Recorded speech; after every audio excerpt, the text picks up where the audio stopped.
Ooh, ooh, ooh. Check this out. You're watching the Dean Show, and this is the mailbag. This is where we take your calls, we take your questions, so any of you wanted to call in. And for future reference, when it's playing as a recording, you won't see the phone number on the screen. And we'll have... Hold on. Okay. Oh. Yeah, hold on. There we go. Assalamualaikum. Yes, this is the Dean Show. Go ahead. This is Yusuf Estes. Well, thank you very much. Okay, but ask. You have a question, okay? Alrighty then. We'll do that right now. Keep your TV on, and we'll. Okay. Assalamu alaikum wa rahmatullah. Question. They called in and they're asking us about the subject of how do you prove there's God, and how do you overcome the question when somebody asks you that where did everything come from, and what about the Big Bang, that the universe is coming from a Big Bang, and why don't we just accept that instead of coming up with this creation business?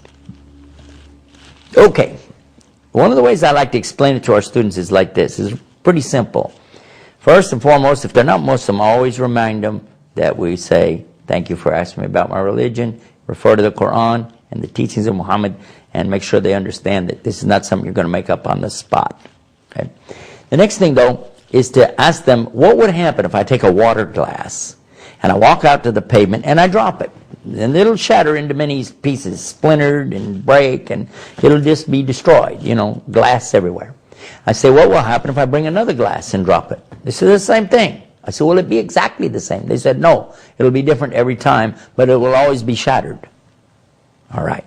Now, another thing, when you talk about something just blowing up, we talk about that there was a mass that just blew up, and everything came out of that. Just a big bang is what they refer to, a big bang, a blowing up. Now, we know full well about things blowing up. In fact, they are attributing all the blowings up to the Muslims in the world, aren't they? But consider this. Well, if you've seen it, and I've seen it on television, it's a horrible thing. It's never beautiful, is it? Is it? No, the only thing that comes out of explosions is chaos. When there is this random blowing up or the random dropping of this glass on the pavement, you'll get mess. You don't ever get order. You don't have order that comes out of chaos. Never, ever. It doesn't happen that way.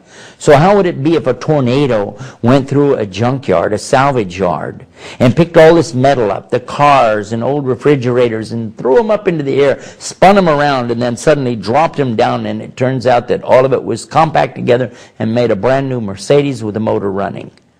A brand new automobile and the motor running.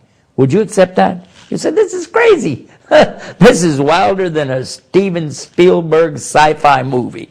You're right. It is. Yet when you look to the universe, what do you see? What do you see? You see these spheres going in elliptical orbits. The sun in an orbit. The planets around the sun in orbits.